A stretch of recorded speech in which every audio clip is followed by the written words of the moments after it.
over planet Earth, and to recognize that they are a part of this awakening that we're experiencing, all of us. I want you to all know that before we all started coming together in this moment here, I did use copal to cleanse the energy in my space here, and hopefully a little bit of it of the smoke will head toward you all, and it'll touch your hearts like it touches mine each time I light it. Copal is an incense that the elders of the Maya passed down from generation to generation. And we use it to cleanse the energy of our own bodies first, and then the people around us. And when we do a ceremony, especially a fire ceremony or a water ceremony, we always use copal to, we circle all of the people who come and we invite them to gather together and remember that we're all here together, all of us human beings. So today on the Mayan calendar, by the way, is Belaheb Ajq'ij. And Belaheb Ajq'ij is a sacred day. All days are sacred. All people are sacred. All places are sacred. And today, the energy of 9 Belaheb and Ajq'ij means it really is a day to focus our attention on forgiveness. Ajq'ij is also the nawal, or the animal spirit of Ajq'ij, is the honeybee. And the honeybee represents, if anything really does, it's community. And getting an understanding that we're all in this hive together, that we are part of recreating a new heaven and a new earth. And the heaven has to be created within. And that's where we have to start. And so today, Belaheb Ajq'ij, a day of forgiveness, and 9 being the feminine energy, it's to really forgive a lot of the issues that have kept all of us from being all that we are. And first, to forgive ourselves for not really realizing how powerful we truly are.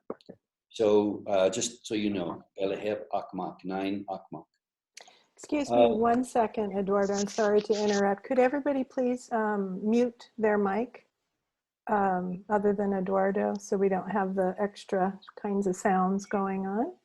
And I am recording this, so if anyone has a problem with that, then you can depart the meeting, which would be very sad, but I just think it's important that we have this video available. So thank you. Go ahead, Eduardo. I'm sorry to interrupt. And I want to start off by actually acknowledging a little sacred prayer, not prayer per se, but a sacred gathering that we use when we do a ceremony in the Mayan teachings. And we acknowledge the 4 directions, the 4 elements: fire, air, earth, and water. The 4 colors of corn, of maize, are red, white, yellow, and black. Also, that represents the 4 colors of humankind, human beings on the planet at this time. And we also acknowledge all of the nawals, the animal spirits that are with us here on planet Earth. A lot of us are really starting to recognize that a lot of the nawals, the animals, are coming back out into the places they used to hang out before the virus hit. And where all the people left, and now there's all this open territory, they're coming back out and they're showing themselves again. And in a way, it's kind of an acknowledgement of how we have to show ourselves again, the truth of who we are, and be proud of it. And it's unfortunate that it takes a world shakeup like we've had recently to do this. To actually help us remember who we are, but others to remember who they are.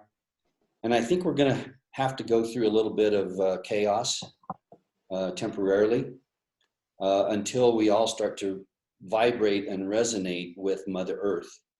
And as we do, that energy that she's already producing for us to help us remember who we are, as we start to be in resonance with her, we will find out who we are even more. and begin to love ourselves again and begin to love others in the same way we love ourselves. I want to say that we acknowledge the four directions by calling out the four guardians of the directions. The guardian of the east is Balam Kitse. The guardian of the west is Balam Akab. The guardian of the north is Balam Mahukata. And the guardian of the south is Ik Balam. And those four beings are called Balams because according to the ancient teachings, these beings came from the Pleiades and brought all of this information to our mother civilization in Mesoamerica at that time, to the Olmec. We call them the Olmec, which means the people of the rubber. I call them the jaguar beings, the Ish. And there's a lot of reasons why I use Ish instead of Olmec, because Ish really describes them as the beings who prefer to be more like jaguars, like the beings that came from the Pleiades. So in calling those four beings, Balam Kitse, Balam Akab, Balam Hukata, Ik Balam, we also call the directions from the heart energies, the heart of the cosmos, the heart of earth, the heart of air, and the heart of water, and our hearts to join together so that we now have the fifth element, which is us, the heart of us as our fifth element. And as we do that, we begin to add information and candles and incense and rosemary and all of the things that represent the green plants that we have on our planet that are exhaling carbon dioxide that makes our food, our oxygen, and we exhale carbon dioxide, which is their food. So there's this symbiotic relationship between the plants and humankind. And so all of that interaction is actually intensifying now because by us stopping with all of the traffic and everything, with all of the pollution for this month and a half or 2 months that we've been in this lockdown, our plants are actually producing more oxygen for us. And by us really going within and breathing more, by us going within, we produce more food for them in their process to create more and more of their leaves and taller trees. So, Balam Kitse, Balam Akab, Balam Hukata, Ik Balam, and the four heart energies, Corazón de Cielo, Corazón de la Tierra, Corazón de Aire, Corazón de Agua, and Mi Corazón, our hearts. So let's join our hearts together today as people from all over the planet, from Washington, from Colorado, from New Zealand. I'm sure there's other people that are probably going to see this from other parts of the world to help us remember how important we all are at this time. And as we remember our power, we begin to share our power with all others. So I think we can start talking a little bit more about some of the things that are brought out in the Mayan teachings, but I don't want to be too long-winded here, but I do want to talk about one thing that's very important. The Maya refer to 23 enemies that human beings have to deal with on a daily, actually hourly basis. And those 23 enemies, there's a list of all 23 of them. But at the very top of that list of the 23 enemies sits the word fear. So fear is the biggest enemy that human beings have on this planet. Of course, we have anger and hatred and all of those other things that we can create in our minds. But it's the fear that I feel is most important to talk about now more than ever. Because as I touch into what is happening on our planet, I'm convinced that many, many people are choosing to die or pass away or leave this dimension, let's say, and move to the next dimension because of fear. And it's being projected at us on a daily basis in large amounts, large quantities of fear are being produced and projected out at you every time you turn on your television or you listen to your radio or you turn on your internet and you read the news. It's being produced over and over, and it's been going on like that for a long time. Every time I have watched the news, I notice that the sponsorships are usually big pharma companies, pharmaceutical companies that are trying to convince us that we need this medicine to keep us from dying from some other dis-ease that's already out on our planet. So again, if we can all focus our attention on every time fear comes up within us, immediately analyze what is it I'm afraid of, and realize that nothing can harm you. And as you say that, begin to breathe deeply, expand your diaphragm as you breathe. And the more you can breathe deeply and relax and realize that nothing can harm you, fear will go away, because it's a choice. And if we can all begin to do that more often, I feel that we can end any dis-ease that's in our environment and overcome it, because it is the fear that really is the worst part of any dis-ease. So I think we can let it go at that as far as an intro to our long conversation we're going to have. But let's open up to questions and anything that you've heard about or think about that you've read about that revolving around the Mayan teachings. Maybe I can help, but let's open it up to discuss who we really are. I'd like to just jump in first, though. Thank you. There's so much that I want to invite you to speak about, and but first I forgot to mention that Eduardo just completed his book and published it, and it's called Yashel the Giver. And when I met Eduardo, he had just written this book, and he just completed it like a couple of weeks ago. The whole process was complete. And there's rave reviews coming in. It's maybe, can you tell us a little bit about this story? Sure. It's a fictional story that's about a family, a family that's a family of color, brown skin like me, and that has indigenous teachings in their bloodline, and their life is intertwined with trying to fit into the world. And as things happen in Alberto, who's the main character, he and his wife Juanita experience some very traumatic events that make them search for a new place to live.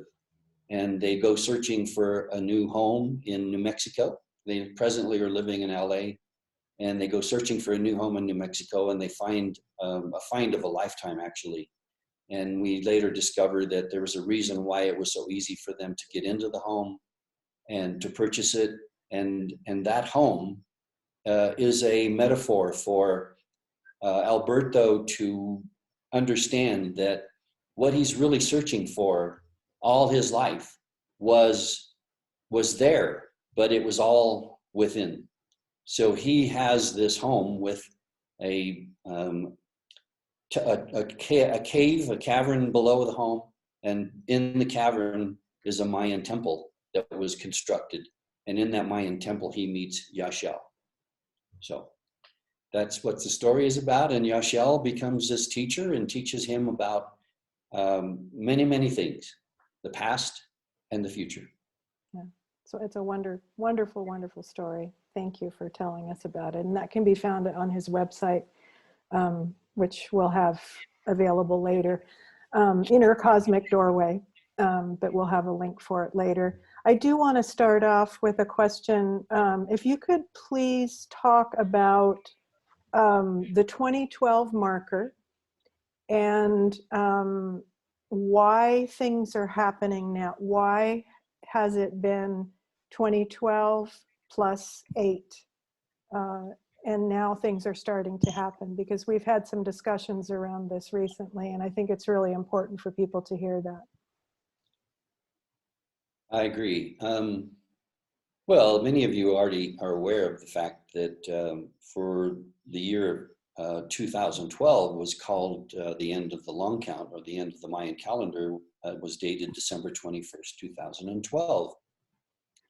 However, the Julian calendar and the Gregorian calendar, the one we presently use, were changed in the past a few times. And I've always wondered what the real date was on our calendar. And if it was based on the birth of Christ, let's go back and say, okay, 0 was the day Christ was born. And if you do some research on your own, you may discover or find, like I did, I found a book called the Urantia book. And according to that book, Christ was actually born August 21st, 7 BC. So I always wondered, well, why is it we don't use that as 0? And we use the date we've been using. I never have really been found the answer to that, but I can tell you this. On December 21st of 2019, Eileen, you sent me a link saying that the calendar in Africa was actually 2012. Well, another person who I know, and he sent me a little link, and he said, look at the calendar date for the Ethiopian calendar. And I did. I looked it up. Sure enough, it was 2012. So the question about when was the end of the long count and what was the actual day and all of that, I don't think we really know for sure exactly what that really is or what it means. But we do know that our calendars have been changed many times throughout the years. And it was all based on the Gregorian calendar as we measured December 21st, 2012 as the end of the long count. However, in my book, I suggest that it may have happened December 21st, 2019, which was just a few months ago, as you know. And it was the beginning of the new cycle. And that's the point. It wasn't that the calendar ended and that the end of the world was going to come, so it never did occur. It was that actually it was the beginning of a new time on planet Earth, a new time for humankind. And that's the point. And so it began. and so I guess what I'd also like for you to share too is just some reminders about what you learned from your teachers when you walked the fire path and the water path in Guatemala, and what you learned about some of the signs that we would see and what we would be experiencing based on the ancient teachings for this time, the end of the long count. Well, when I first started traveling with my two teachers in Guatemala, every time we would do a ceremony, and we were doing them the whole time I was traveling with them, we were always going somewhere to do a ceremony, either in a cave or along a river or on top of a temple or at the base of a temple. We would have the same information told over and over to us, that at the end of this time period that they referred to as the end of the long count, that many things would begin to change. And one was that humankind would experience events on our planet, and that we would refer to this time as the time of the new sun. And Jose, my teacher, would always say that our new sun was going to activate the DNA of human beings so that we would begin to remember and begin to really recall all of our true powers and remember that we are these amazing beings, light beings in these physical bodies that we call our bodies, but they're kind of like spacesuits. And he said that we were going to enter into a time that they referred to in their teachings as the next dimension or the fifth dimension. And Eileen and I were just talking earlier as we were trying to make sure my equipment was working about the song Aquarius that was done by a group called the Fifth Dimension. And the words are there basically saying that this was the time when we would have peace and that humankind would start reawakening and remembering who we are. and we would find joy and happiness again. Well, my teachers would say the same things. And I would ask, well, why is it so many people are doing these ceremonies all the time in Guatemala and Mexico also? It wasn't just the Maya; it was the Toltec and the Aztec. All of the people were doing ceremonies all the time and sitting there making offerings to these fires and asking for us to remember. And I said, why do they do this all the time? And he said, because they're hoping that human beings all over the planet will start to remember who we are, because we're nearing this time. What they're saying is the end of the long count. And he said, especially we're praying for people in America and places like America to wake up and remember who they are, because I think most of the Mayan people were very gentle, loving beings. I mean, I think the crime rate's gone up dramatically since then, but it was always the same things. And then one of the other things that Jose would say is that we're going to enter into the photon belt of the Pleiades, that the Pleiades is an anti-center, and that as Earth moves through its movement in the cosmos, that it at one time will go through this photon belt. And as we go through the photon belt, the Earth will shake, and that we will have darkness for between 3 and 5 days. And he would say that it's kind of like the civil calendar, the Hab calendar of the Maya, which is the 365-day calendar. And they say that the Maya have 18 months of 20 days. So that's 360. And then they have 1 month of 5 days. And this 5 days is referred to as the Wayeb, or Uyeb would be another pronunciation of the word, meaning it was the 5 days when we do nothing. It's the 5 days of darkness when we expect that someday this will happen. So we sit on the earth and we make offerings to the earth and we connect to the earth. And during that time, the greatest thing we are working on doing is overcoming the fear of not seeing the sun for those 3 to 5 days. So again, fear is the enemy, and learning to trust that those 5 days can happen. And that's why they do that every year for 5 days. And I think that the point is that there's going to be events that are happening. I had never heard him say that there was going to be a dis-ease that was going to cause the planet literally to be closed down. But he would say things like, the electromagnetic energy of the earth will shift slightly so that many electrical appliances and things that work on electricity as we now know it will stop working. So that was another one of their prophecies that they passed on from generation to generation. So I could go on, but I mean, those are the most important things that he would talk about. Going through the photon belt of the Pleiades for that 5-day period, and the earth was going to shift and act on its axis slightly and wobble. But human beings have the ability to be okay, that we can overcome all of this by just allowing ourselves to be at peace, to choose love and relax and let go of fear. Good. Okay, does anyone have any questions they want to ask Eduardo?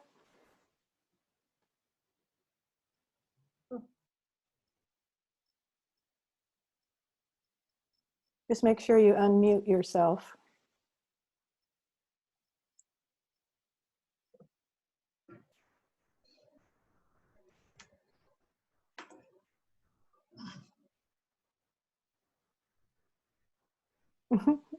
Nobody?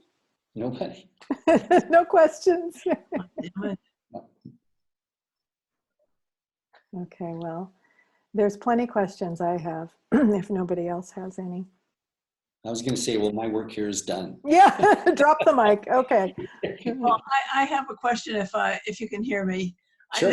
This is Diane. I don't have my video able to work, but would you just, I thought what you said was very wonderful and interesting.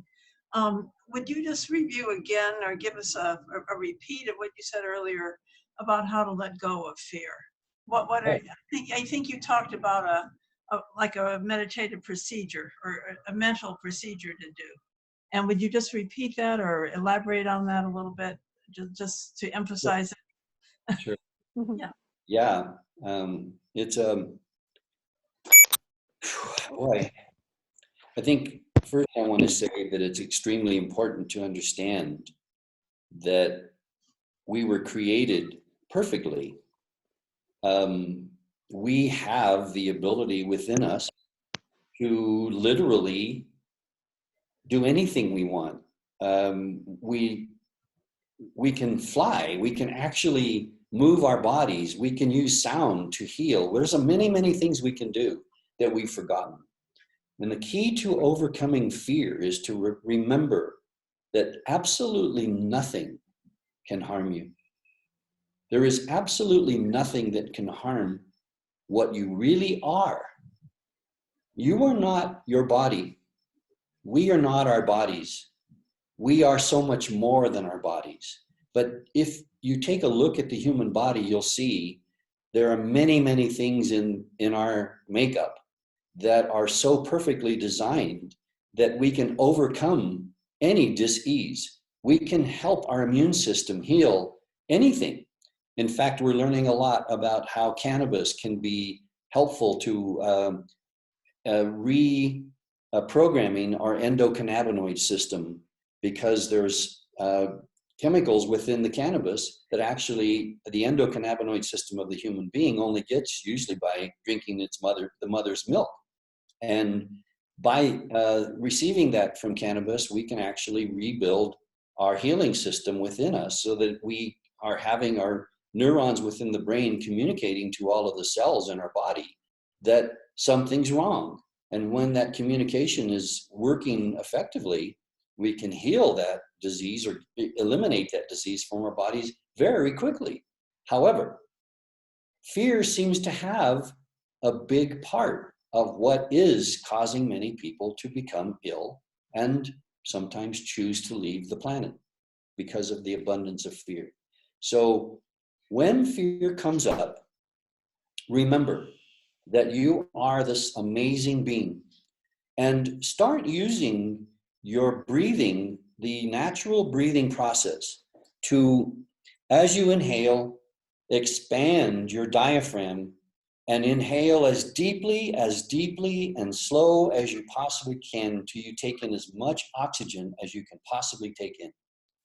Then exhale and start a pattern of inhaling and exhaling. As you inhale, bring in love. Bring in the love from the trees and the plants and the green things that are producing all of this oxygen for us. And as you exhale, let go of the fear. Let go of any dis-ease, because that is what creates illness in a lot of our bodies, is dis-ease. And so as you breathe consciously with your intention, decide that you are healing your body. And as you breathe 33 breaths and exhale 33 times, on the 33rd breath, hold your breath for as long as you can. What this does is it brings your carbon dioxide level down to its normal position, and you're not going to pass out. You're just going to start traveling. You might travel pretty easily. Some people probably will. In fact, what's happening is you're breathing oxygen in, you're activating your heart, and as you activate your heart, if you continue to do this another 33 breaths, you can actually move that oxygen up into the endocrine system and start working with your brain and your endocrine system, and use this to produce an oil that's produced called DMT, dimethyltryptamine, in the pineal gland. And as you do that, you will begin to have visions. And these visions may take you back to your childhood or even to a previous life. You'll see yourself experiencing traumatic events, and just keep breathing. And as you breathe, those traumatic events will go away. Now, over a period of time, as you remove trauma from your past, from your body is what you're doing. You're removing trauma from your body. You eliminate the opportunity for dis-ease to establish a position in your physical being. It no longer can find a weakness, because as you remember who you are and how powerful you are and how strong you are, you will overcome any of those things that have been attacking us.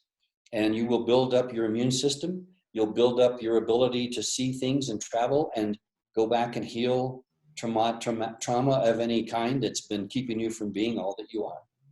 So again, breathing, focusing your attention on intention on healing your body, protecting your body, creating a strong environment in your body that absolutely nothing can harm you.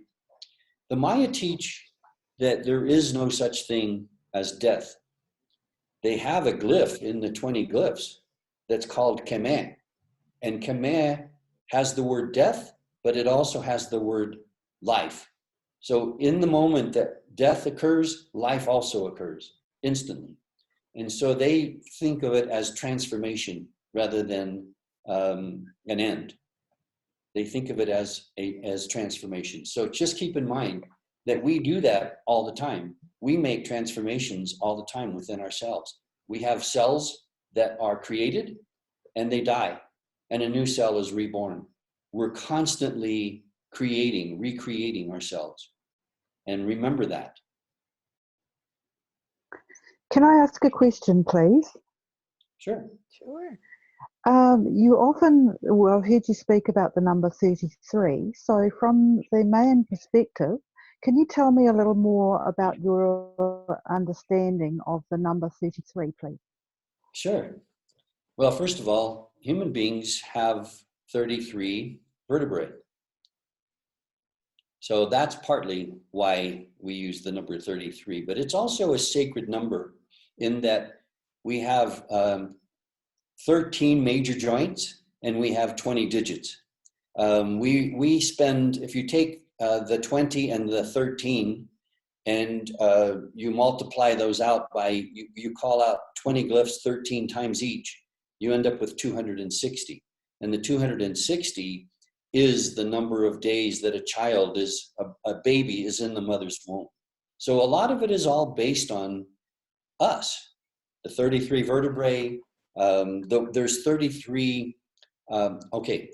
We have an understanding that when we're sitting around a fire ceremony, we call out the 20 glyphs and we count 13 tones with those, each glyph. So there's 20 glyphs and 13 times we call out that glyph. We say, the word for one is hun. And let's just say Bots is the first glyph. Bots is the Nawala Bots is the monkey. But it's also the thread of time. So we'll count out hun Bots, Keb Bots, Oshi Bots, Keyeb Bots, Hob Bots. And as we do this, when we get to the end, we say, Venga pues Bots. We all harmonize on Bots. Now we could do it right now if we wanted to. We could all turn our mics on and just harmonize with Bots. It goes, Bots. Okay, so I know I'm getting deeper into this than the question that you asked, but I want you to also know that we have 20 uchugas that are what we call whirlwinds within the human body. And we have 13 ukush within the human body. When you add them together, it's 33. And as we make these sounds for all of the 260 sounds of glyphs and tones, it resonates with every part in our body. With all of these energy points within the human body, they're all balanced and resonated and in perfect form when we're done with the ceremony.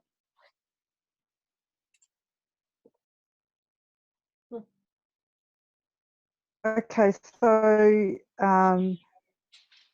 the number 33, does it have any particular, I mean, I understand the background that you're talking about and how you practically use that and interpret that in terms of... I'm sorry, you broke up. I didn't quite hear that. Yeah, her screen froze.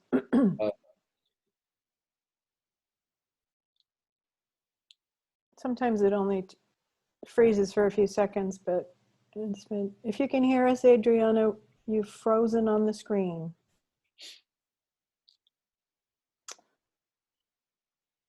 Okay. Just let me summarize real quickly. In addition to just to having 33 vertebrae, we also have these 20 Uchugas and 13 Ukush that are energy points and vortexes within the human body. And so that's why when teaching the breathing process, I use 33 rather than 30 or rather than 25. Some people are teaching breathing, other people are teaching this kind of breathing around the world, and some of them are saying 30 breaths. Well, I choose to use the Mayan teachings of 33 because it seems to be an important number for us human beings. Mm-hmm. And this is something that you do sessions, you do breathing sessions for people. Are you doing this on Zoom? Breathing sessions? I haven't done it on Zoom, but if we do, it'll be a small group. But I think I feel more comfortable doing it in person. Yeah. Even if we do it outside, because as people start to breathe, some of them begin to experience traumatic events, and they sometimes get stuck. Yeah. And sometimes it's something they call on someone like me to come and breathe with them so they can hear the breathing and they can remember, oh, I'm breathing, so they can get through the traumatic event. Mm-hmm. So, yeah. Makes perfect sense. Well, I think Adriana might have dropped off. So does anyone else have any questions they'd like to ask Eduardo? I kind of wanted to add something. Hi, Eduardo, it's Barbara. Hi, Barbara. I've heard this a lot of times, but every time it expands. But I just kind of want to advocate for the process of groups like this and guidance, that aspect of what we intend, the aspect, I'm starting to really connect to that. And Eileen, you know, with your opening to Gaia. And I'm starting to share this with my patients, and it seems to be one of those truths that people embrace, and that is when we focus, and I get the guidance, okay, focus on your feet, feel the warmth of the earth. When I first started, I didn't feel any warmth. I didn't feel much of anything, but I trusted the process, and I started. And what I'm finding is that my mind opens and pulls in that energy and that reality into my energy field. The more I practice that, the more I'm inviting that. And to have the concept, oh, this is going to be healing. Joe Dispenza is somebody I always recommend people look up to. He's a doctor studying brains. Exactly what you're saying, Eduardo. He's got the brain changes to show when we focus with intent and say, this is healing.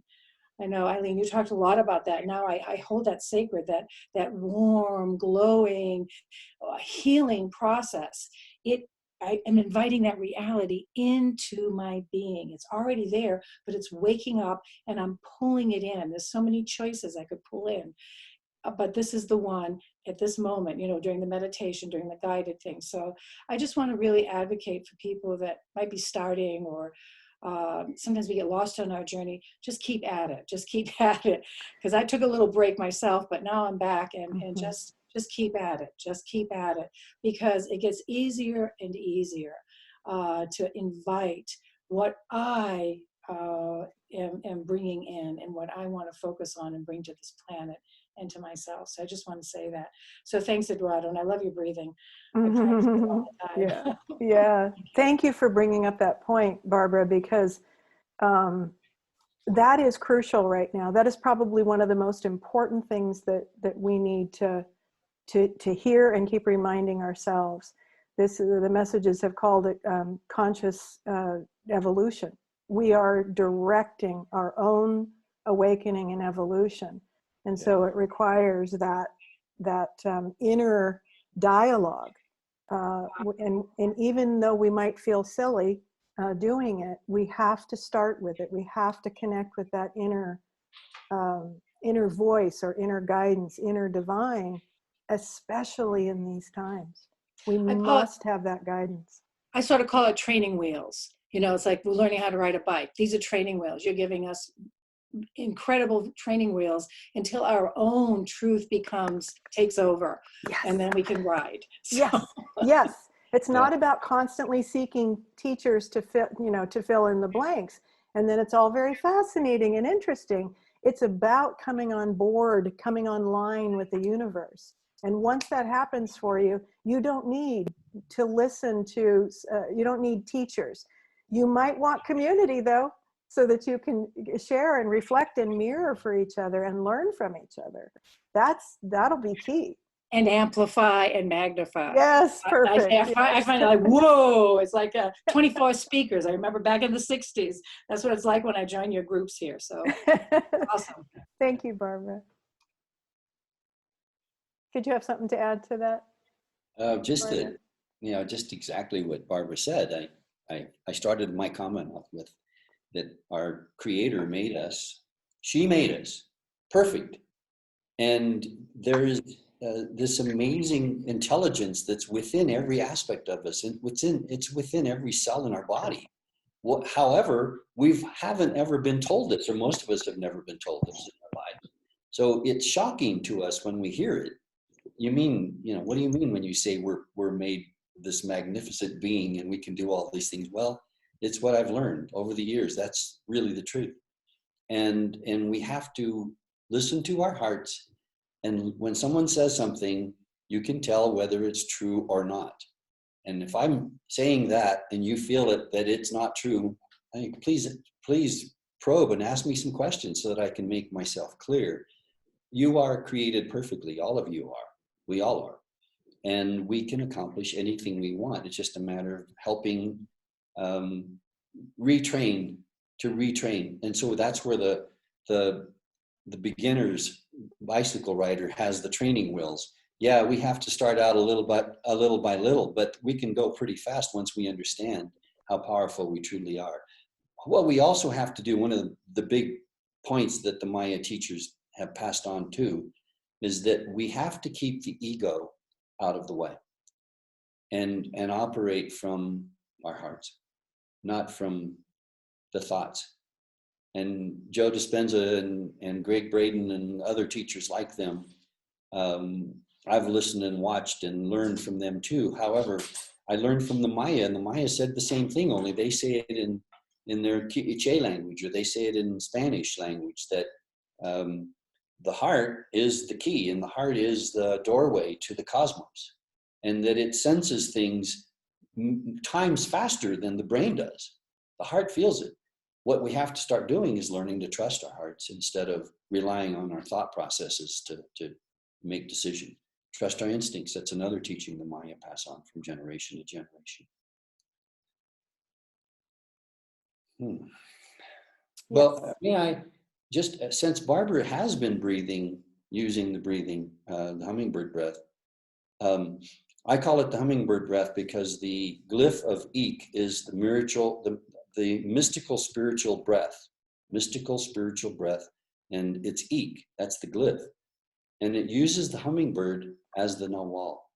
Barbara, you've been breathing often here at the Coyopa Center in Rye. Mm-hmm. What has been your experience? If you don't mind, I ask you to share it with us honestly, if you feel like sharing. Okay, so it's been a process. It's gone from the outside with Eileen's energy, your energy, other people's energy, and me sort of tuning it and going in with my breath. It's now internal. It's internal. And what it did was it woke up my pineal gland. And I remember doing that with you, and it was quite a trip. It was like my whole body sort of, it's like you see on the sci-fi films, and I do this alone too, when I go to that higher vibration. But it turned it on inside me. So it gave me the power and the skill to do this on my own. And I can feel that. And by practicing it with you, lining up, it's almost like a tuning fork, right? Even on the phone with Eileen and going, I get the privilege that much appreciated privilege of actually having you physically there, but to tune into that tuning fork. So then when I'm on my own, and then I kind of get that sense so that I can continue to do that. And it just wakes me up and connects all those chakras, and I can feel it. So then the energy can come up. I can feel where it's not going through easily. So I know I need to, maybe during a meditation, focus that, ask my angels to come in and say, hey, I'm willing to release whatever, let's focus on this area today. A lot of my throat stuff going on, but it really, and I love that, the ability to go all the way up and connect and all the way to the earth. And that's what the breath has opened up to me. And I love it. And it retunes me at the end of the day, because I take on, the ego takes on stuff, and I get this feeling and I get that feeling, and I have to really recalibrate, take a moment, go inside, help my body heal some of that. At nighttime too, I'm doing a little bit now on a much more regular basis. And aren't you beginning to identify what the frequency or energy feels like of the ego? So Absolutely. It comes quicker, like, oh, this is the ego. It's okay. actually clearer. Yeah. It's actually clearer. And sometimes I don't know who I am. Who is this bitch? Who is this girl? And then with your guidance, that inner dialogue, I'm starting to have that.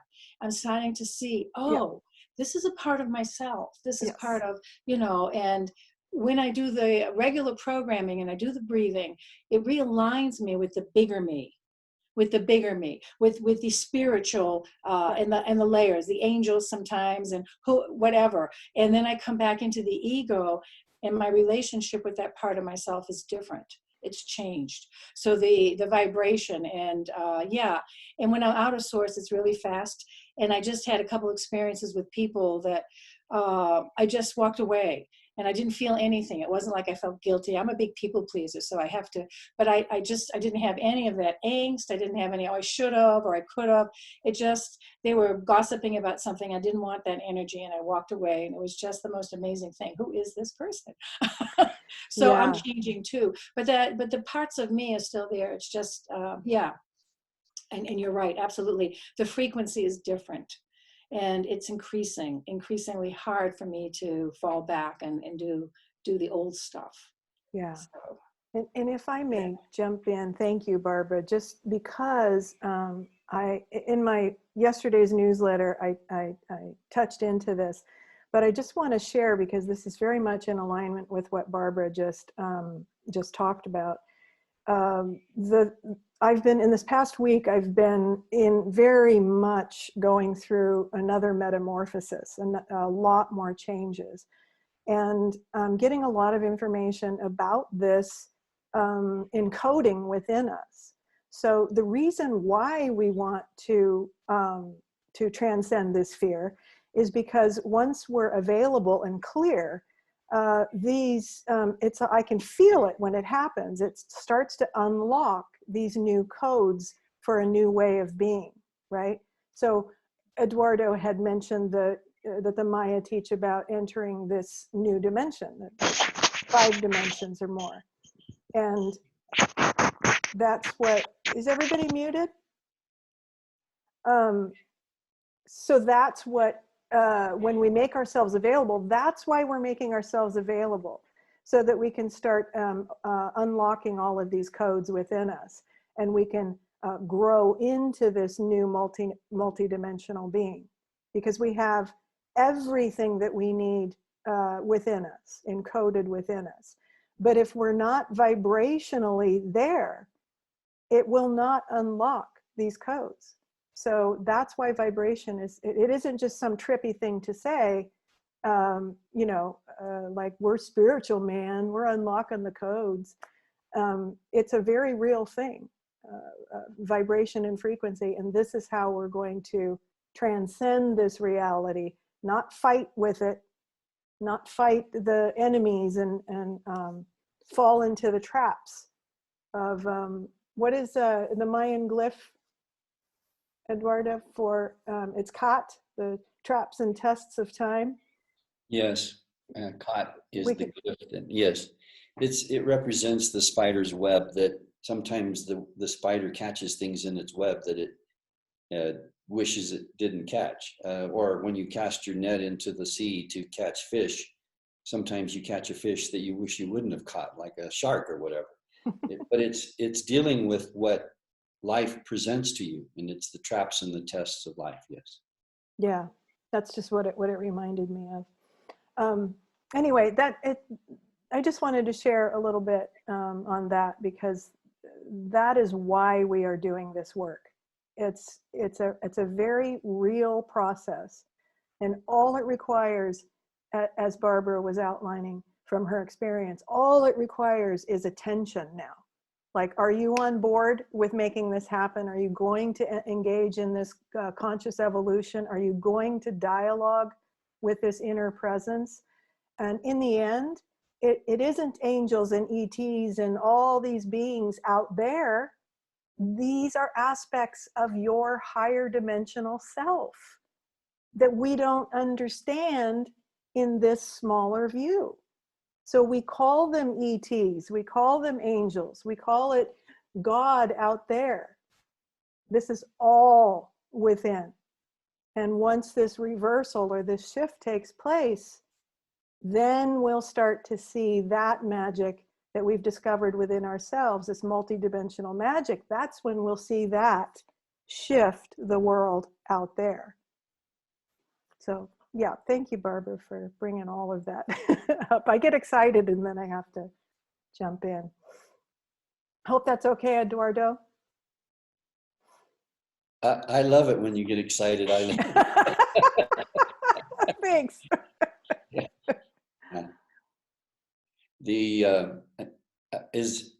I'd like to know if there's any other things that there's some questions about what I've talked about, because it's your questions that stimulate answers that I'm to what you're wondering about. I can feel the moving of the minds out there all around, and all of you, your thought process is really going. Please share what it is you're thinking about that you'd like to talk about, because we're all here to share our intelligence, really, our wisdom. Yes. I have a question. Angelina, hi. Hola. Aloha, everybody. I've been really feeling overwhelmed with this awareness of how we just can't trust any information we're being given during, like, to try to understand how to navigate life. And I mean, that was kind of a given anyway, maybe even before this, but it's like we're really finding, like, for me or the people in my networks, people want to know which news source or who to talk to, or finding these bits of information to help them know what the truth is. And you guys have both been talking about how we do know what the truth is, but the practice is trying to find a way to get into that. And so on one hand, it's very overwhelming, always feeling like we don't know what's true, because we're constantly being messed with on that level of just being completely given so many different conflicting stories and bits of information. And I don't know even really what the question is, to be honest. I'm trying to speak to that concept right now of how it's turning people against each other. And that's kind of like a coping mechanism to feel kind of powerful in a situation when we don't feel powerful. Our power is kind of in many ways being taken away, but at the same time, the feeling of just feeling overwhelmed to constantly discern what is truth. And I guess, like Barbara was saying, and you guys are saying, it's like it takes so much discipline to just sit down and do a breathing practice and tap into what is true. Because it almost feels like it's just one moment at a time that we have. Like I have to continue to say, like, I just don't know what's going on. I have no idea what's going on. And it just creates so much emotion when people that I care about, they, based on the information they believe, it's hard to communicate with them or see them, visit them. And so back to my own tapping into my truth, I'm just really struggling with it, I guess. And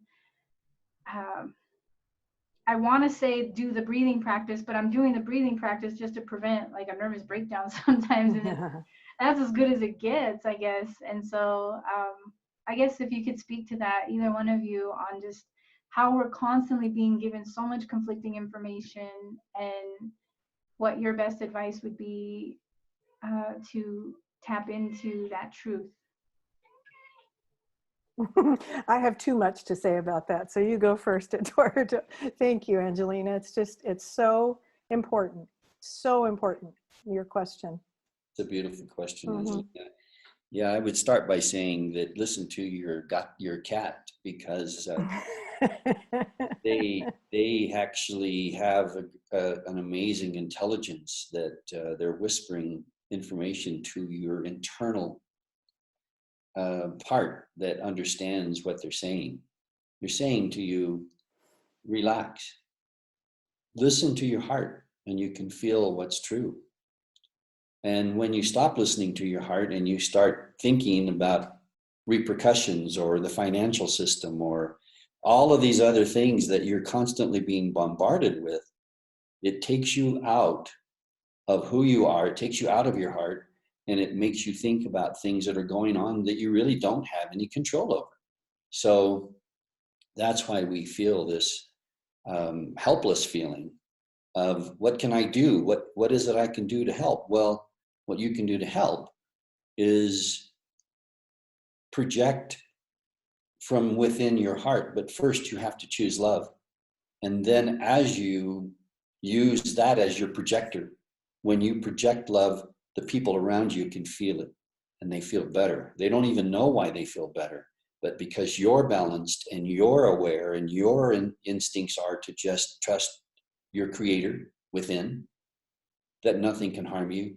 And at that point, you begin to project love and relaxation and comfort and forgiveness. And all of those energies that you start feeling, you are starting to send out because you're resonating all the time. You're sending out information.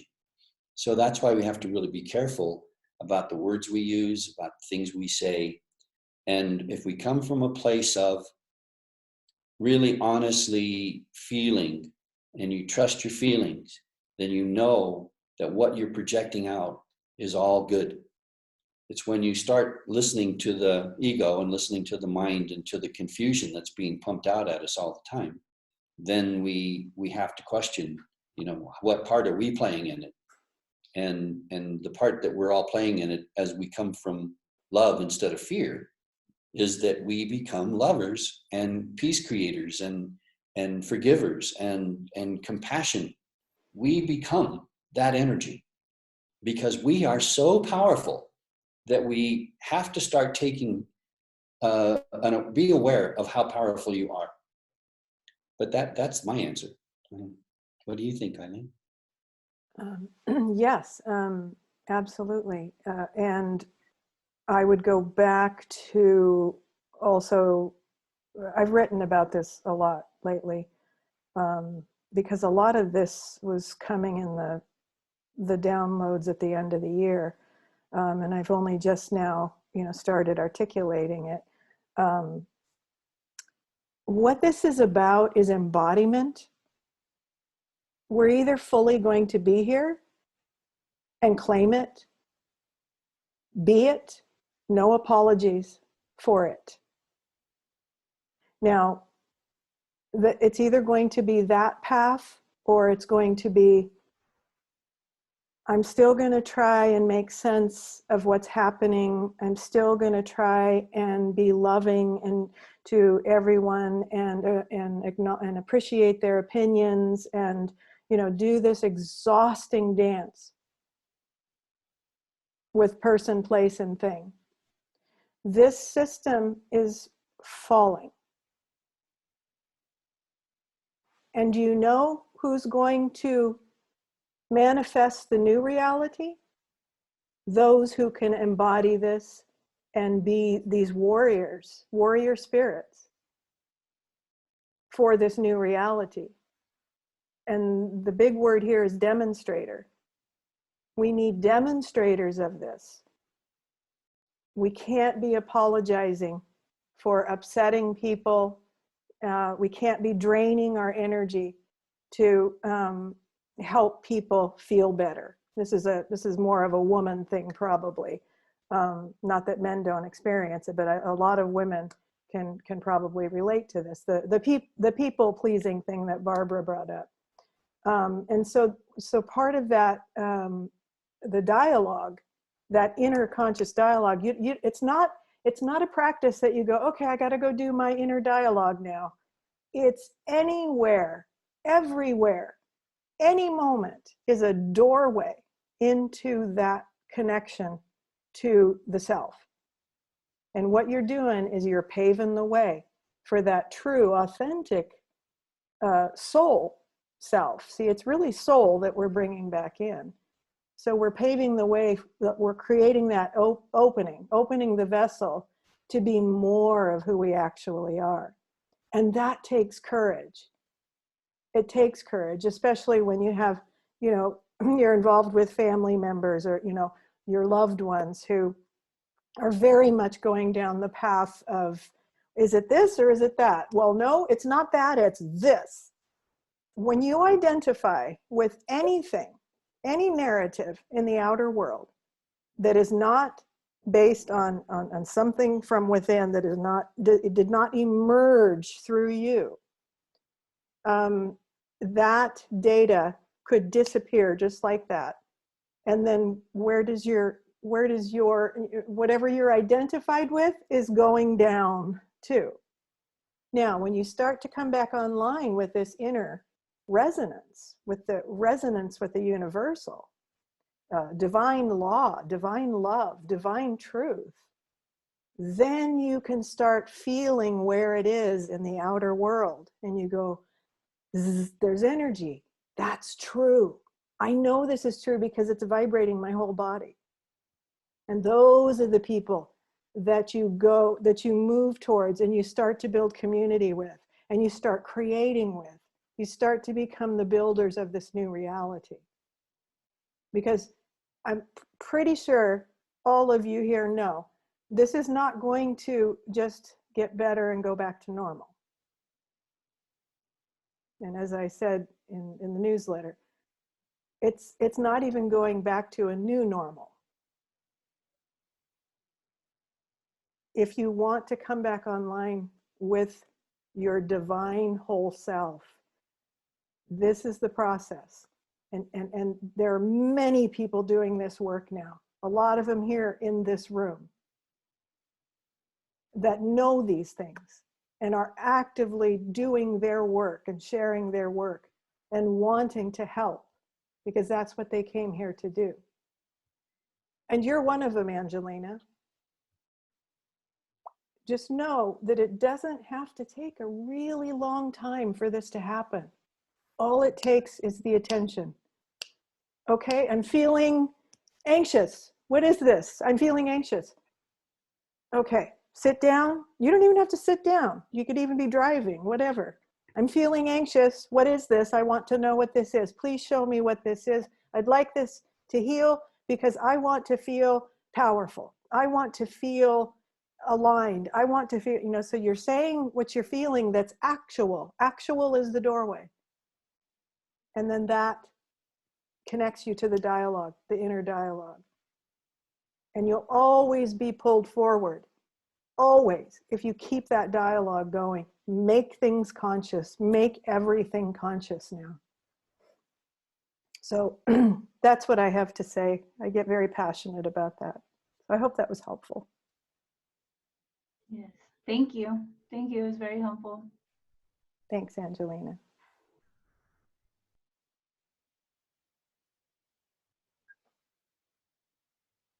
Does anybody, you don't have to ask a question. If anybody, if it could be a question or it could be, what are you feeling right now?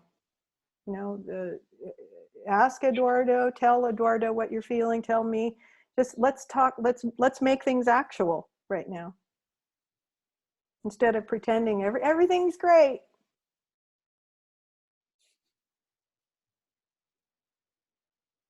Crickets. I'm kind of I'm kind of hoping we do a breathing exercise. Is that possible? A breathing exercise? Or something. Is that what you said? You know, one of the wonderful things about breathing with intention is that you can do it anytime. Yeah. And it's free. It's absolutely free. You breathe 23,000 times every day. And if we can just do it with intention. Yeah. So again, it gets back to what Eileen just said so beautifully. You know, what is it that's really bothering me? What is the essence of what I'm afraid of? What is it I'm concerned about? Why am I feeling anxiety? What am I anxious about? Once you get to that and you discover what it is you're really being anxious about, is it something that you saw on the news, or is it something that someone said that's causing you to feel a certain way? Analyze, what is it that makes me feel this way? And then when you have done that, recognize that it's the ego that's causing the anxiety. Imagine that when we say that things will get back to normal, the new normal will be different than what we have always been experiencing. And I hope that we never go back to the way things were, because the way things were shows us now that there were hundreds and hundreds, thousands, and maybe millions of people all over the planet that weren't eating a meal every day, or didn't have clean water, and don't have a lot of the things that some of us do have. So normal wasn't working. So we don't want to go back to that. What we have to do is let go of the past and do what Eileen just said, to think seriously, and trust your feelings. Feel what it is we want to create on this beautiful planet we have. Resonate with that and hold on to that, because that is where we have to go. We can't go back to normal. We can't go back to the way things were. We're not going to make America great again. We're not going to make any part of the world great again, because quite frankly, it hasn't been great for a long, long time. But I think what we can look at is the ancient teachings of people in New Zealand, people in Australia, people in North America, people that were in South America, these ancient people in Mesopotamia. They created amazing civilizations, and yet all of them collapsed. They're all gone. They're all covered over with dirt. Why? Well, sooner or later, the ego, the group ego, took over, and they forgot what got them where they were. It was the love they let go of. So when Angelina asked that question about her anxiety, how do we deal with it? The key to dealing with it is remembering again how amazing we really are, and begin to think about that, and remember how powerful you really are, and trust that you are this amazing, intelligent, wonderful being on planet Earth at this time. And we came here for a reason. We didn't come here to watch TV and watch Westworld on HBO and all of that stuff, although some of us do, and I think we can learn from some of those things. I think the point is all of that stuff is done to entertain us. Well, now the time for entertaining is over, and the time for us to recreate is here. And we have to recreate from our internal love and consciousness of that we are these amazing beings here on planet Earth. Thank you. And I also want to add too that if you are in fear, that will, there are opportunists out there who will use that fear against you. And it will get even more confusing. I'm not going to talk about the darkness long, but I do want to acknowledge it. I'm not pretending it's not there. I'm saying that your power is in embodying love. Your clarity is in embodying love. It's not thinking I'm going to be loving. It's actual embodiment of love. That's where your power is. That's when you ignite and you come back online with the universe. These are the warriors that we need, the light warriors that we need now, to be fully here. See, a lot of times people think, oh, she's just talking that love and light stuff about getting all spacing and leaving.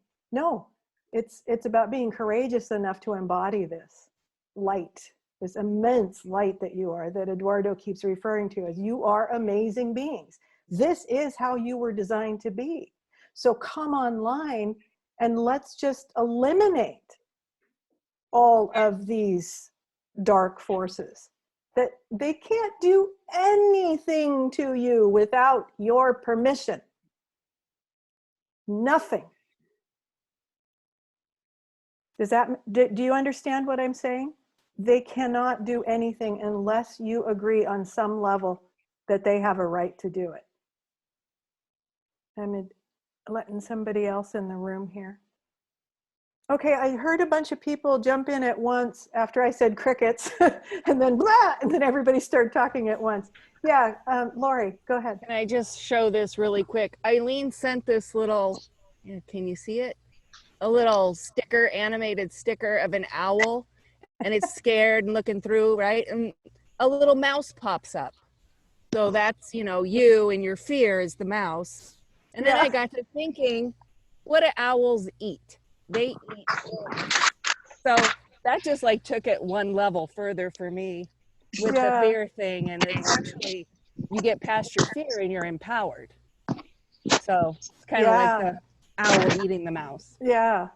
Good point, Lori. Great, Lori. So Well done. Lois here. I just want to say just briefly to Angelina, because I have always been kind of a news junkie. I read the paper in the morning and try to keep up on current affairs, but I am very careful about what I let in. And I watch it with some skepticism. The only news I watch is the PBS news. I try and watch it every night. I'm a little skeptical of that too. They have both sides, but it's decent news with reasonable truth. And then I don't listen to any other news or talk about the current events or anything the rest of the day. That's all about what I'm doing, planting my geraniums, walking my dog, cooking food, doing all the things that you just do. And not letting any of the rest of it come in to me. Does that make any sense? Yes. Angelina, does that make sense to you? Yeah, it does. It does make sense. And then the part that gets me confused is that part of me just wants to not listen to anything and just focus on the meditation of the breathing and listening to my truth to be, like Eileen was saying, the anchor of the light. But a part of me feels like I really need to be kind of informed, So like I do respect what you're saying, because I think there's a lot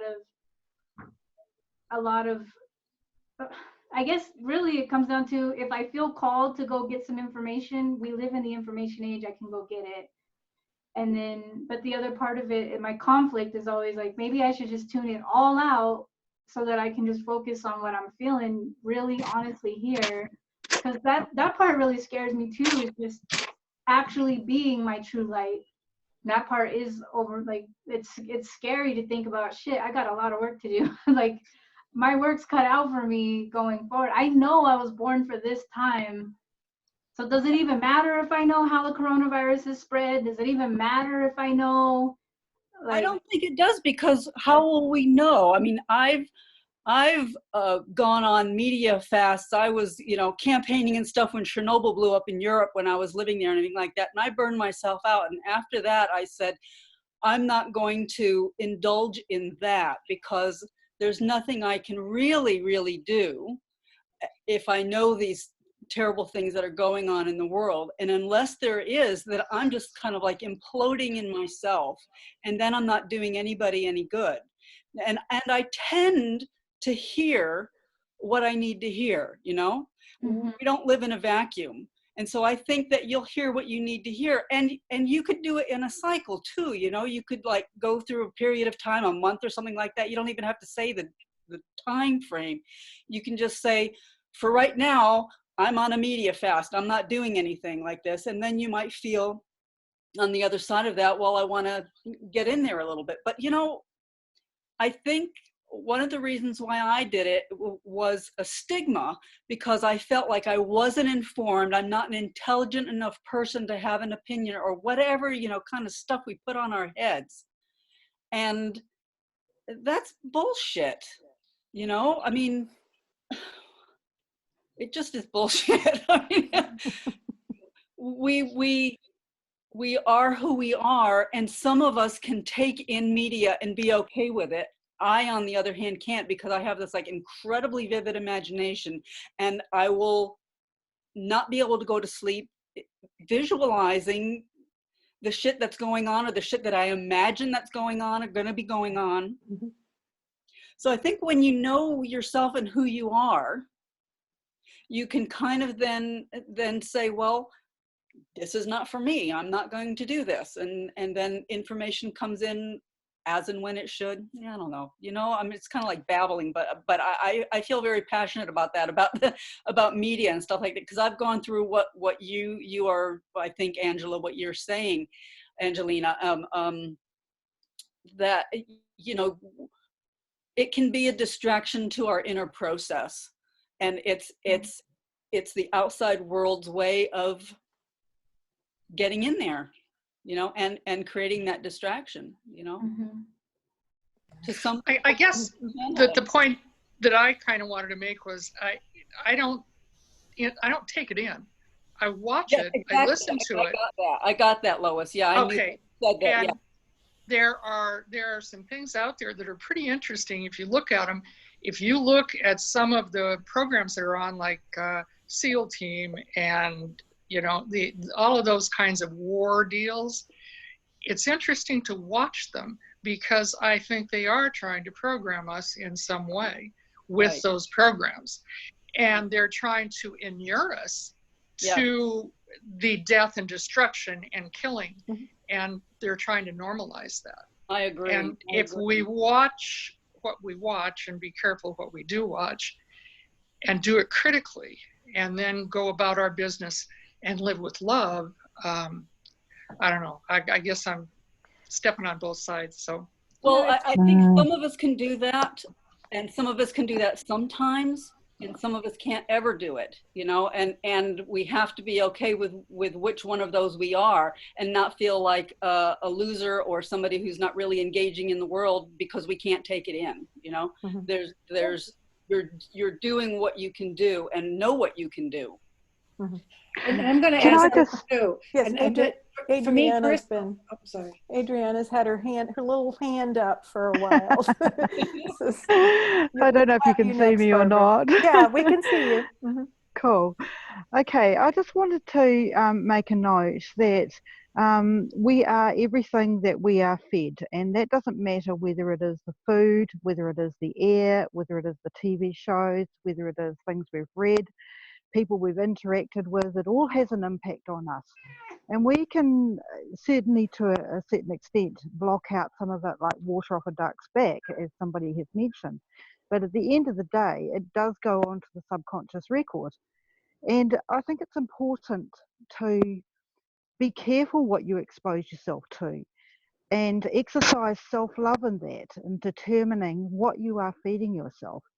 And also, whether you determine that you're going to be distracted by a whole lot of sparrows fluttering around and making a whole lot of noise around you about, look at me, look at this is awful, and dragging your attention off into some media frenzy, or whether you choose to not get caught up in the dramas and focus on flying like an eagle rather than flitting around with all the little sparrows, picking up crumbs and fighting over crumbs and all that sort of thing. So for me personally, I prefer to stand in the power of my own light and send that out into the world, and not be distracted by all of this that's going on in the outside world right now. And by that, and through that, I am able to achieve a whole lot more, because the power of love is my light, not the power of darkness. I just don't go there. I just don't get distracted by it. So beautiful. So Very beautiful. Well said. Thank you, Adriana. Very well said. Yes, thank Excellent. you, Adriana. Perfect. Can I also add that in regards to media, play around with it. Maybe you don't want to watch screens. Like, it's worse for me if I watch it on the screens. If I listen to it on the radio or read it in print, it's, you know, even though I do have, like Susanna, a good imagination, it seems for me, screens just makes it way worse. Yeah, I guess we just have to notice those things about ourselves. Go ahead, Barbara. And a big piece of this, for me, the fear going inside is the trust aspect, and getting that trust that you will get exactly what you need. And the idea that there is a sense of truth outside of me right now is completely wrong for my transition right now. I don't see anything that's the truth that I am finding in myself and working toward. A world, and Eduardo, you hit it on the nail too, the idea that the normal wasn't working. There are people without water, there are people without food, starving, and there's absolutely no need for it. We have enough food, we have enough medications, we have enough of everything for every human being on this planet to live well, and it's not happening. So one of the things that I don't even think there is a truth there, but if you take 350 people, you have them draw a tree. We all know what a tree is, right? We can have a conversation about it. Not one person will draw the same tree. And some of these people are newscasters. They will tell you about their truth.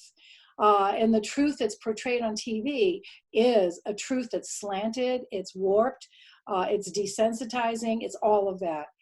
I know it's out there, so I really focus on where am I today? Hungry, angry, lonely, tired, stressed. All these things really deplete me, and the outside really has a huge impact. I am really learning self-care is crucial, absolutely crucial. And if it means not watching, I don't. I shut it down.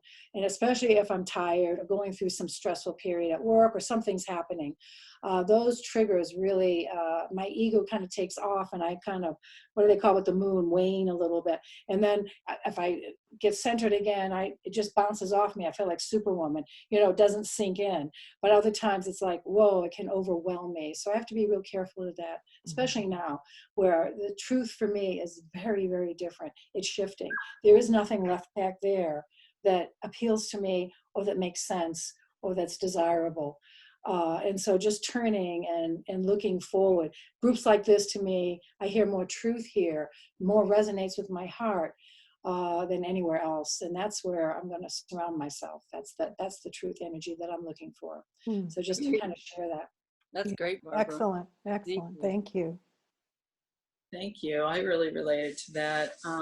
Thank you, everybody, for your shares. And I think it is, you have to find whatever balance or what does work for you. I've been, excuse me, playing around with just, you know, first thing, trying to sense my being of what I can handle, because I've learned over the last few years with Eileen's help and self-study that, yeah, self-care is, you know, number one. And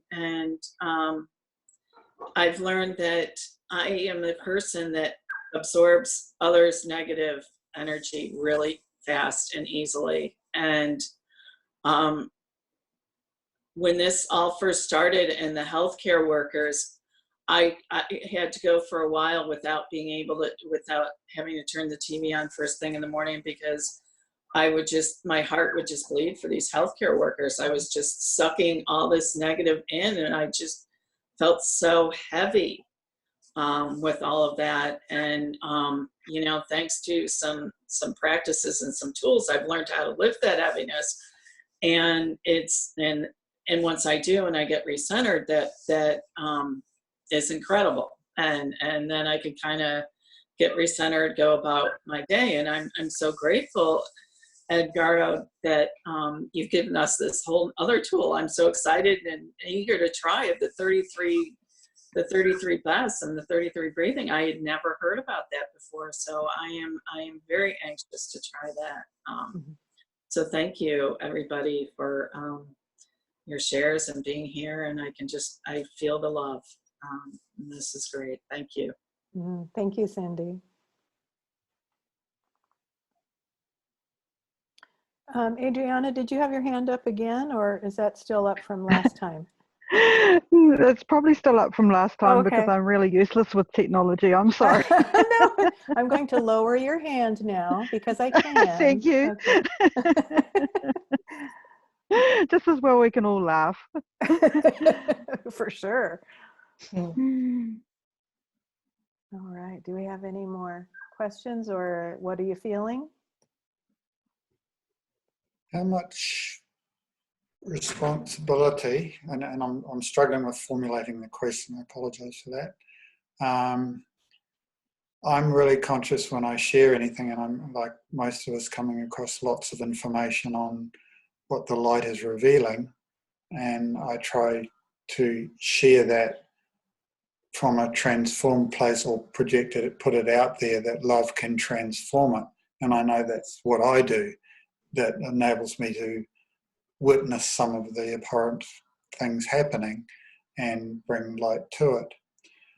How much responsibility do you feel we have to share the truth of what we're seeing in order to provide an alternative to the mainstream? Now, as I ask the question, I feel an impulse to do that from a place of love, and that it may reach those who are ready.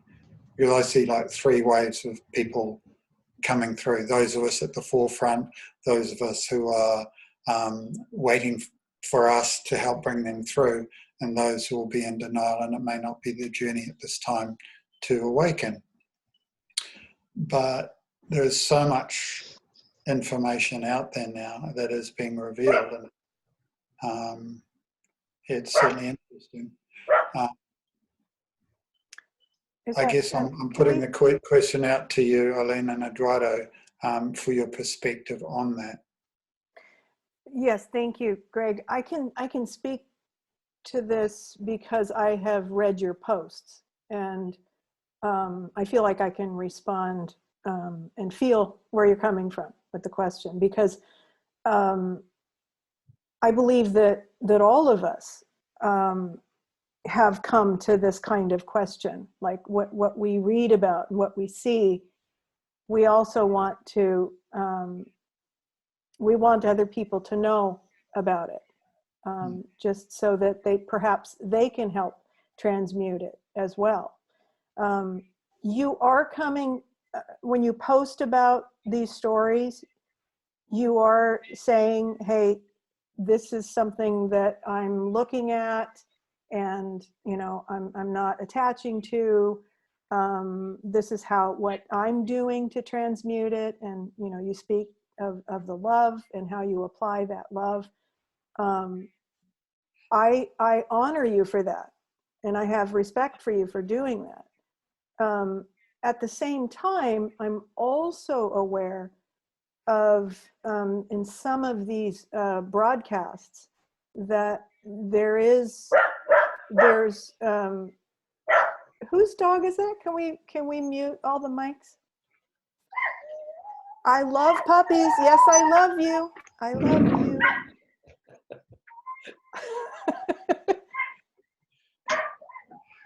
Okay. It's very competitive in here to get the floor.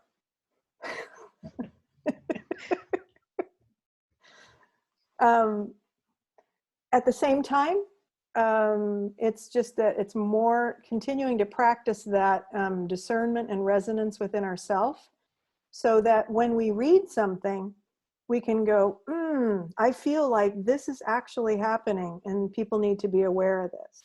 But then what's the twist in some of these posts? There's a little bit of truth, and there's a little bit of a twist too.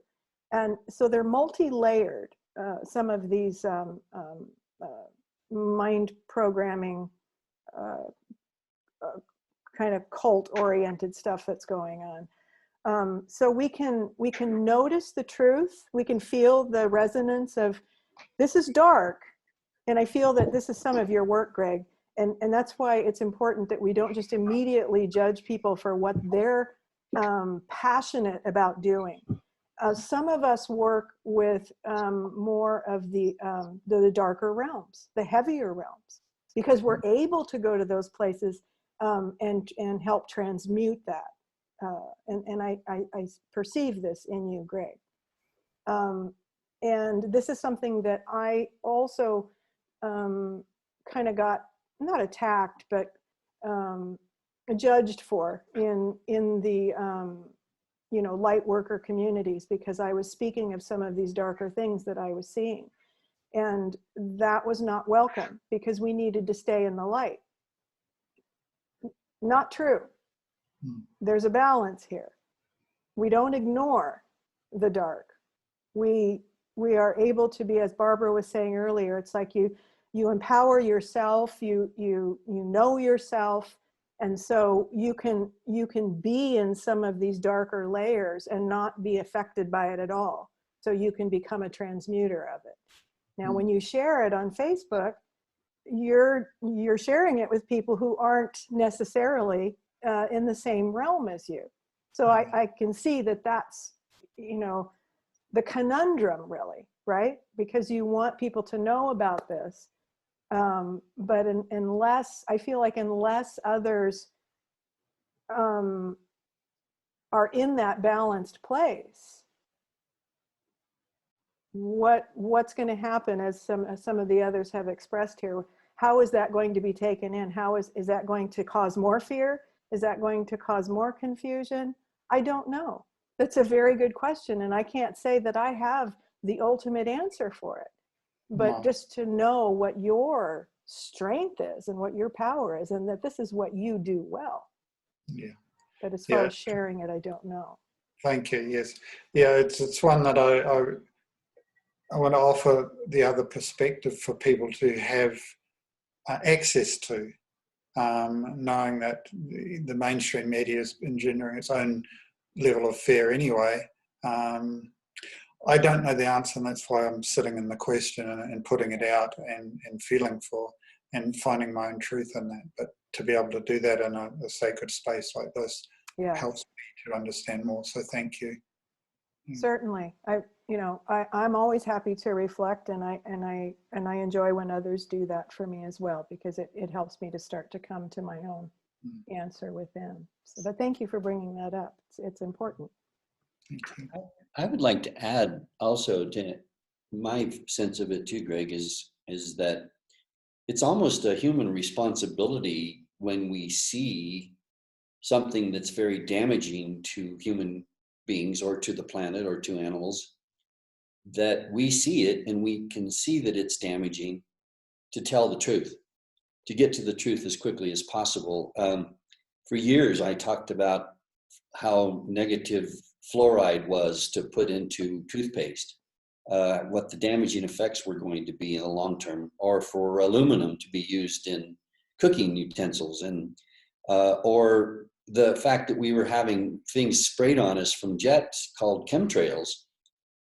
So putting that out, before I did, I had to do a lot of research before I started putting out, but then I had to be very careful about putting out that kind of information if I wasn't also wanting to offer a potential solution, or here's what we can do. I feel like it's important to say, hey, glyphosate isn't good for us and we need to stop using it.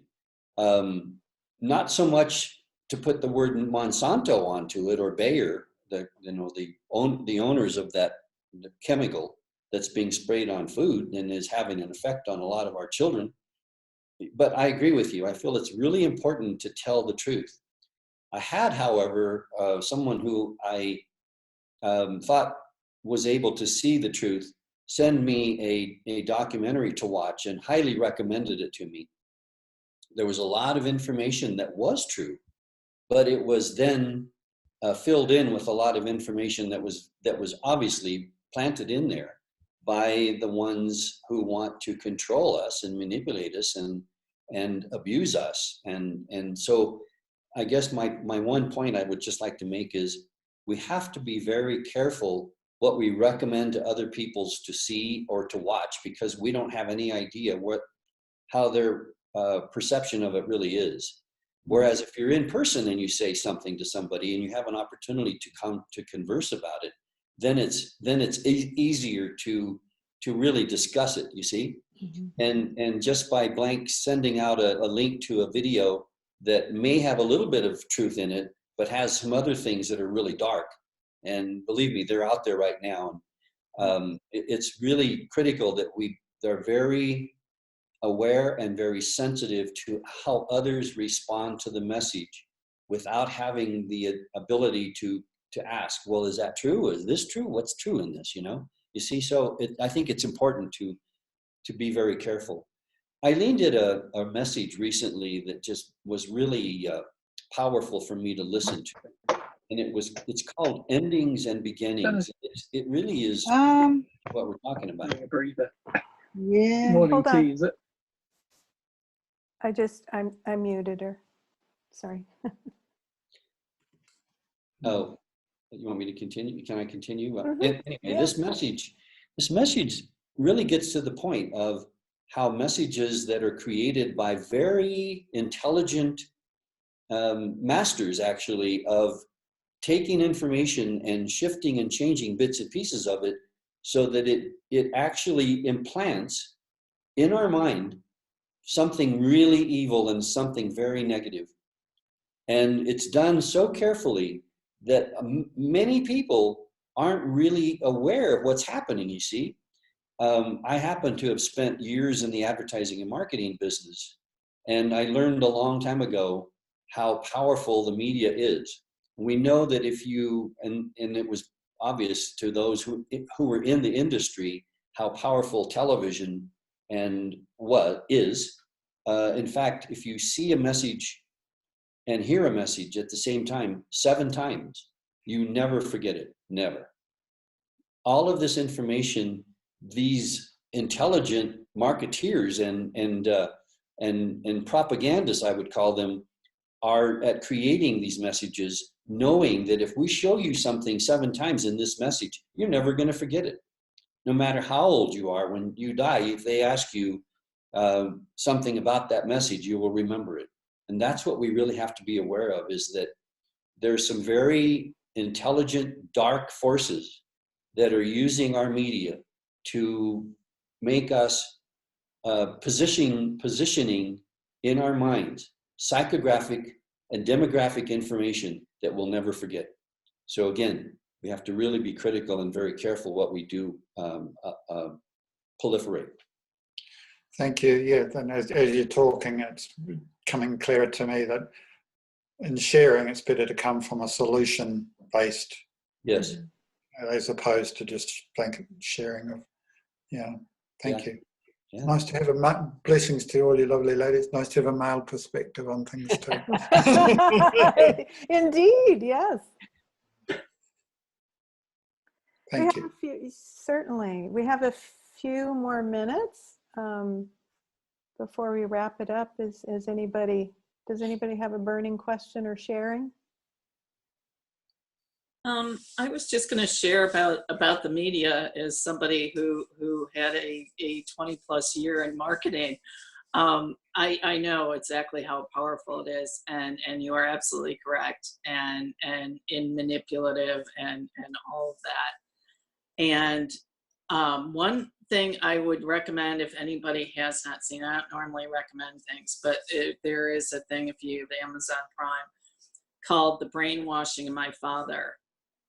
And it shows the power of the media and the politics and all of that, and when a lot of this stuff happened, and how, because basically this girl was very concerned about her father because she hadn't seen him in a couple of months, and next thing you know, she didn't recognize who he was. He had a whole different set of belief systems that he never had before. And it's very powerful, powerful piece. And like I said, I don't normally endorse her. I would never think to recommend this, but as this came up, it just felt like a natural thing to recommend if you haven't seen it. And it hugely opened my eyes as to how I was seeing, because I have family members who are being manipulated in this way, and incredible, very eye-opening.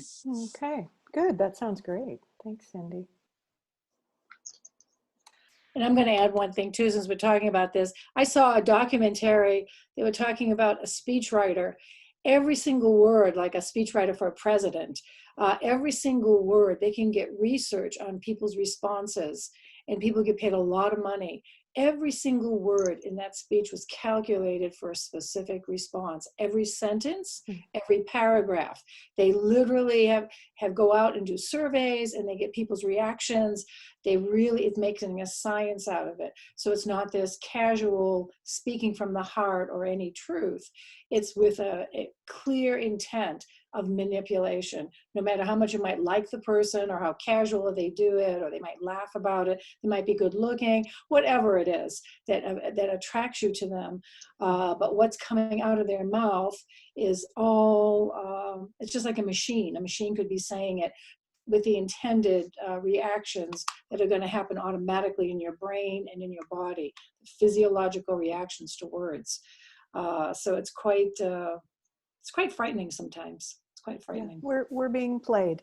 We are being played. And it's really important to, another reason to wake up and come online with something greater than what we thought we were and what we thought we lived in. Is it possible? Of course it's possible because we can create it.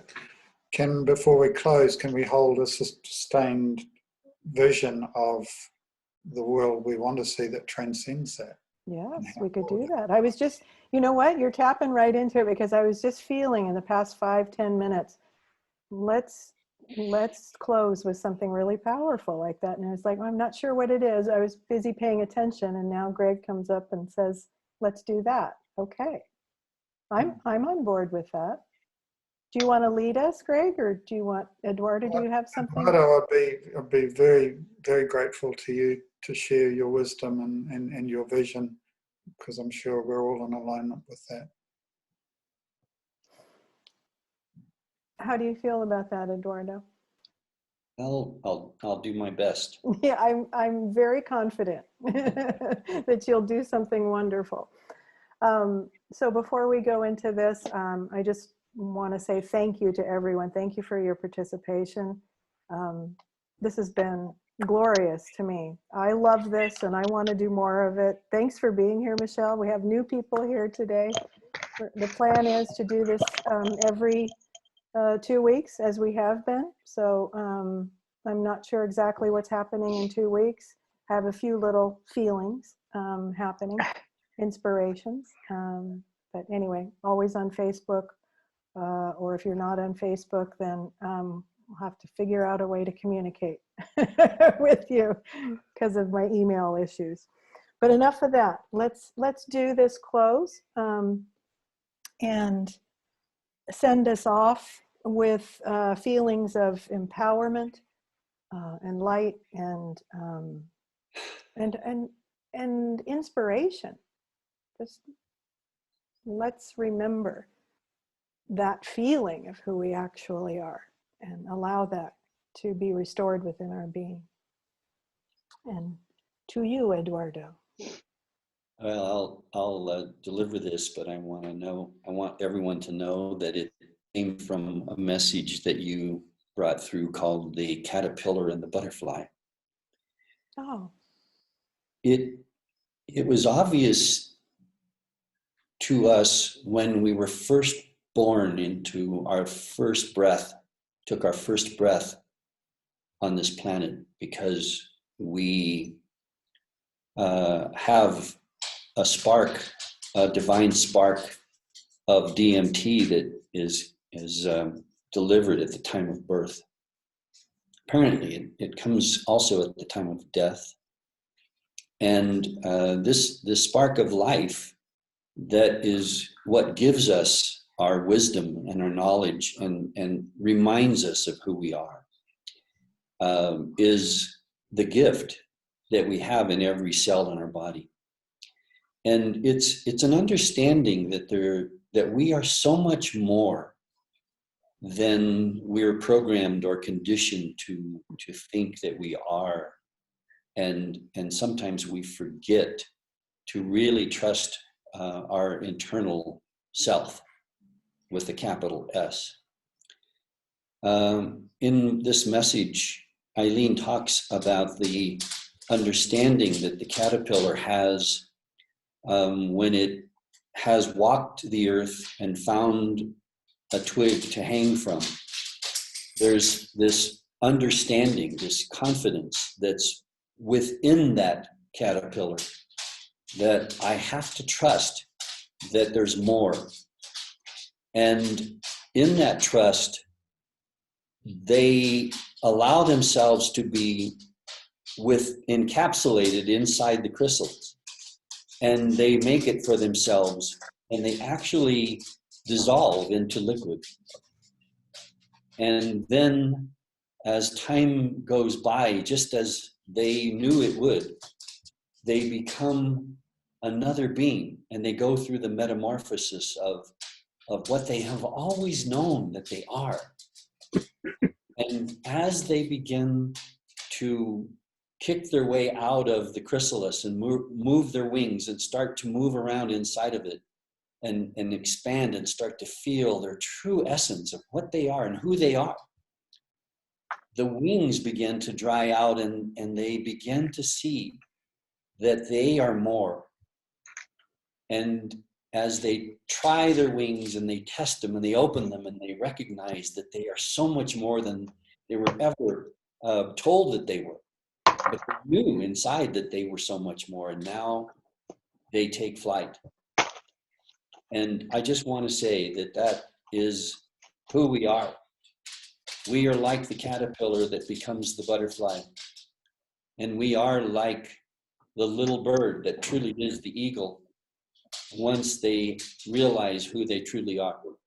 So let's take wing and see from a higher perspective.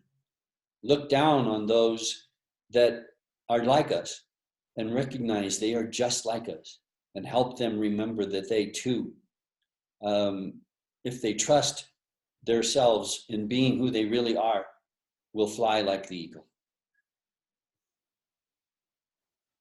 All of us are that. Yes. Thank you. Thank you. Could I share a final thing that's just come to me? I was watching a documentary on a scientific documentary where they were sending a helium balloon up with a apparatus attached to it to reach a certain height before they released it and have it come crashing down. And I didn't know this, but the higher it went, the more the balloon would expand. And the more it would expand, and the more rapidly it would go. And isn't that a metaphor for us as well? To expand and go higher. Yes. Yeah. Excellent. Even greater perspective. We just keep expanding and seeing more and understanding more. Yeah. Beautiful. Thank you, Greg. Thank you, everybody. Yes, thank you all again. Eduardo's website is innercosmicdoorway.com. And if you want to get in touch with him, and hopefully we'll have you back, Eduardo. Hope so. Thanks, everyone. Thanks for all your wisdom today. Thank you. Bye, everybody. Thank you. Thank you. Bye-bye. Thank you. Love you all. Bye. Bye. Love you too. Bye, Angelina.